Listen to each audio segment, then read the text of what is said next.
Crypto Kids, welcome back to another video. Today, we're going to be talking about how you can do a potential crypto exit strategy in this cycle. And to discuss this incredibly important topic, I have no other than Carl Moon, who's been in crypto for the past, this is his third cycle. He's made millions from crypto. And I wanted to ask his thoughts on what is the go-to crypto exit strategy in his opinion, some mistakes he made in the previous cycle, and what tips he can offer the crypto kids. Before we get into that, Carl, how are you doing, my friend? I am doing very, very well. I'm currently enjoying the south of France and having a great time. So that's beautiful. And based on your question, I have a very, very clear exit strategy for crypto that I will personally be using for the remaining of this bull cycle, and that you guys can take advantage of as well. So, yeah, should I just tell you my steps, or do you Yeah. have a specific question? So I want to know what the exact difference of what you're doing in this cycle compared to the previous cycle. So is there any specific difference? And then I guess that will lead into what your step-by-step plan is in taking profits this cycle. Okay, so basically, what I'm doing this cycle is based on my mistakes of the last cycle. So last cycle, I didn't take so much profits, unfortunately. I was waiting for one number to happen, and then it didn't happen, and then so basically I was waiting for 100K, and I was going to exit a lot of crypto then. But it never happened. So then, of course, I was left there with no realized profits. Um, so that was my mistake then. So now I'm rectifying that by selling a little bit every month approximately. So right now, for example, if you guys are following my vlog channel, you know that I'm actually buying a lot of Ferraris now, for example. That's one way to exit crypto, is to buy assets. And many assets you can even pay them off over time. So you could, for example, you could find 5 nice cars that you really like. If you expect Bitcoin to go where I expect it, above 200 to 250, 300K this cycle, then, and also you're expecting the altcoin season to come soon, which I'm also expecting, Yeah. then you can pay for these cars with loans, where you basically pay them off over time. Usually for car loans, you can pay them off over 5 years. You can also pay them off over 1 year. Then you're basically dollar cost averaging out of crypto. So everyone heard about dollar cost averaging in, which is the best way to get into a market. But out of a market, same thing applies, because I made the mistake of waiting for 100K and it never happened. But had I sold a little bit every week or every month a little bit, then I would have been there with some Ferraris and watches and houses and everything. And yeah, maybe I wouldn't have caught the exact top, but I got a nice average in that case. So I think that is the strategy for this specific cycle, to find ways to dollar cost averaging out. Now, of course, you can do it just with the pure USDT, but but I think personally that it's easier to be more disciplined when you basically have chosen assets that you already paid for, or that you already signed, you have to buy, and then you just create that payment schedule based on a contract, and then you have to do it. And as long as it's based on your strategy and your predictions, then it should be all fine, right? I mean, we know the altcoin season is coming. We know that Bitcoin will go up higher, and that's why I personally have chosen to do it like that. And also, you can do it with real estate. And I think real estate Yeah. is probably the best way to exit crypto. But real estate, I think I will try to pick close to the top on that one. So with cars and with watches and USDT, every month I'm exiting a little bit, not much right now, but a little bit. Um, with real estate, whenever Bitcoin goes absolutely bonkers, let's say when Bitcoin starts breaking above 150K, then I expect that exponential move to happen. Then it's very good to be ready to actually do pull some triggers on maybe a couple of apartments that you can rent out during the bear market. You can still mortgage them, and you can pay off usually like 20, 25 years. You know, that's quite, that's basically free money, right? Um, so that's one way to do it as well. So basically you can buy cars, you can buy real estate, and the good thing with real estate is that of course it will give you some cash flow in the bear market that you can then buy the dip with it. And you could also sell those apartments in the bear market to buy back Bitcoin, because if you buy apartments above 150k and then in the bear market Bitcoin goes back down to 90k, then obviously um, you can buy the dip. My problem in the past bear market was that I had no money to buy the dip with, because everything was already in Bitcoin. I didn't buy any asset that I could sell. I mean, okay, I could have sold the Bugatti, I Yeah. could have sold a couple of cars and watches, but I care too much about my Bugatti. I love it so much, so I didn't want to do that. Um, but yeah, I think that's basically the gist of it. And you can also, like, just renting it. Like, I'm renting this boat right now It's beautiful. with my family. Yeah, it's amazing. And I mean, it's not really, it's kind of a way to take profits, right? Like, Yeah. this cost me like 200k, and It's you an know, instead experience. of letting that money stay, yeah, for sure.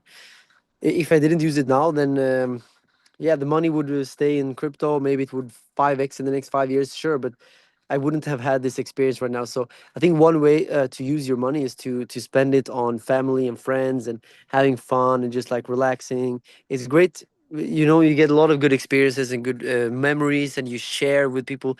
You know, giving to people, it almost feels better than giving to yourself. I mean, I would say it is better, because you're basically living through others the experience of doing whatever you're doing, especially when I'm so used to yachts all the time. But if you bring family and friends, like, their excitement makes you excited, you know. So it's really cool. So it's never a bad idea to give back and to share your experiences. And I think if you guys want to visualize something, just visualize being on a yacht in south of France, paid for by crypto. I think that's a great vision to have for this cycle, and maybe the next cycle, depending on where you guys are in the journey. But yeah, I think that's basically my exit strategy. But I will make it very. The summary is, you should dollar cost average out, and you should do it over X amount of months with a already determined schedule. So my personal schedule is, over the next 12 months approximately, I am exiting every month a little bit, but not much. We're talking right now only like less of a percent, less than a percent per month right now. I'm waiting for Bitcoin to confirm the breakout above 150k, and then I'll start selling like maybe 3-4% per month for let's say almost 12 months, and and then, like I said, in the bear market, I will be buying back Bitcoin with a bunch of that money, and some of that money I will just keep it in those cars and watches and real estate that I buy with those profits.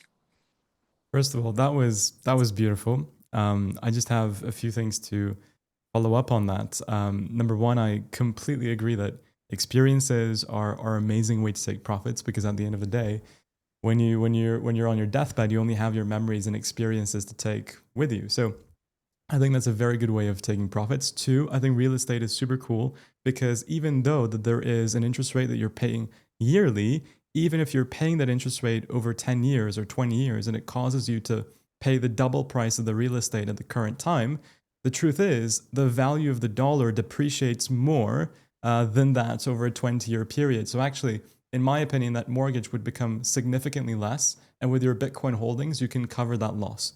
So I think real estate is also a very good option. If you're car savvy, watt savvy, that's also great. Just one thing to ask you, Carl. I know we have this bet going on between us, and you said that we can go to 300k in the cycle. I said that we can go below 300k in the cycle. You mentioned 150k. The breakout at 150 will be the point where you start selling and DCing out more aggressively. obviously we don't know exactly what the top for Bitcoin is going to be. That's why DCing out is the preferred strategy, and DCing in for the inverse is the preferred strategy to buy the dip. But what if Bitcoin doesn't see an aggressive breakout at 150K? Then what will you do? If we see signs of a bull market top, which could happen, what is going to be your plan of action then? In that case, I will basically the same situation like last cycle where I didn't take much profits, but at least this time I am getting some profits out because I am getting some Ferraris, you know. Yes. So at least something I'll be left with, but nothing crazy. Like I'm waiting still for pulling the trigger on buying a jet as well, for example. Okay. So because I think the moment Bitcoin breaks above 150, 200K, then approximately at that time, I will be buying a private jet because I feel like I really want one. And I frankly need one because Yes. during summers here in Europe, I fly so much. And commercial is just not an option when it's layovers all the time. And I'm renting jets now often, but I think probably if you travel like I do during summers, it's better to just have my own. So that's something I'm waiting for. But if Bitcoin doesn't go above 150K, then I will not be buying a jet this cycle. I probably then wait until next cycle and just keep chartering instead. Okay. The final thing that I'll say is obviously Carl is financially doing incredibly well. I hope to. I mean, Carl is my inspiration to become like him in a financial level over the next 1-2 cycles. But if anybody's wondering what I'm personally doing, I'm not a billionaire, but I'm also doing a similar strategy, just not on the scale of Carl. So I'm also going to buy my apartment that I currently stay in with a mortgage to do that DSA out. I'm planning on I wanted to buy a sports car. I really want to buy a Ferrari 296. That's what I want to go for. Not the Speciale, the normal one, but I think I'm going to go for that when I feel like altcoin season is coming to an end in Q1. And then I will keep some cash. I will keep some cash and probably divest into gold, silver, and a little bit into the stock market. So that's what I'm personally doing. There will be a forever hodl position for Bitcoin, obviously, but I want to divest. And I think a lot of people in our friend group are saying the same thing. Like, I just wish I divested in the previous cycle. So a lot of our friend group is going to be doing that. I'm going to be doing that. But Carl, thank you so much. I'm super honored to have you on. Just one final thing, very small, and I've said that multiple times, but charity is also another way to take amazing profits. Carl is a very modest person, so he's not going to say that. But I think doing charity is also another way to take profits in an incredible way. So do consider doing that. And Carl, maybe if you have some charities in mind that you want to share, that would also be interesting for the audience. Yeah, I mean for sure. So I just made a charity donation to Kids Operating Room. Just was like a few days ago we announced it, and so I've been supporting them now for the past couple of months, and I'm super happy to do that because they actually give children surgeries all around the world in these operating rooms for children that would die if they didn't get it. So that's a beautiful charity to do. So basically, I donated to build a full operating room in Tanzania, and that will save 2,000 children per year. Wow. So that's a beautiful thing, right? Yes. Um, and if you guys want to read more about it, there's a vlog on my channel, and also I think Cointelegraph just published an article. Was it yesterday or today?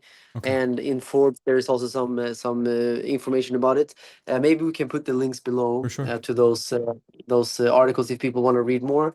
And if you want to check out Kids Operating Room, they have a website. We can also put it down below. For So sure. that's one charity you guys can support if you want. But there's so many things you can do, and yeah, that's a way to take profit and making the world a better place. And for me, I care about children with disabilities because of my little brother who was born with disabilities. So that's my personal passion when it comes to charity. But if you guys care about something else more, then that's perfectly fine. I think the most important thing is that it's something where you connect with, so it feels like it really um, means something to you, you know. So it's not just something to offload in the balance sheet, you know, a bit. It should be something where you feel like this really makes me feel like I'm doing something good, you know. And I think that's when you do a better job at charity as well, because it's also good to donate where your money gets the highest ROI. And ROI in this case means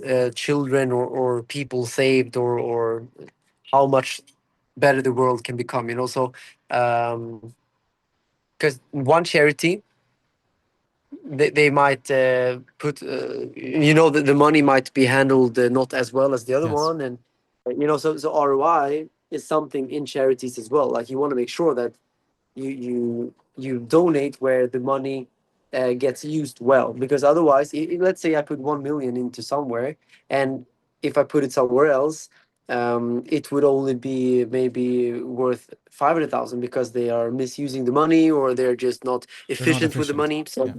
yeah, so just be careful with that, and choose good charities. I think Kids Operating Room is a beautiful one, because I was there. I've met with the founder. I met with the whole team, or not the whole team, but some of the team, and I've seen a site in real life. I made a vlog. You can check it out on my vlog channel, where I was in Zimbabwe, seeing one of those rooms, and then I basically did the due diligence for you guys. I can vouch for this charity. You can give as much as you want. If you want to give millions or just $10, I can vouch for them for sure.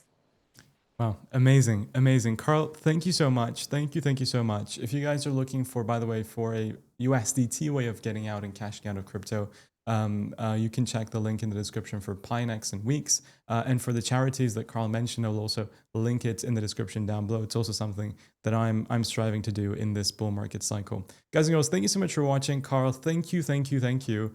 Truly an honor. Guys, make sure to subscribe. Destroy the like button, and I'll see you all on the next video very soon. Take care, and as always, bye.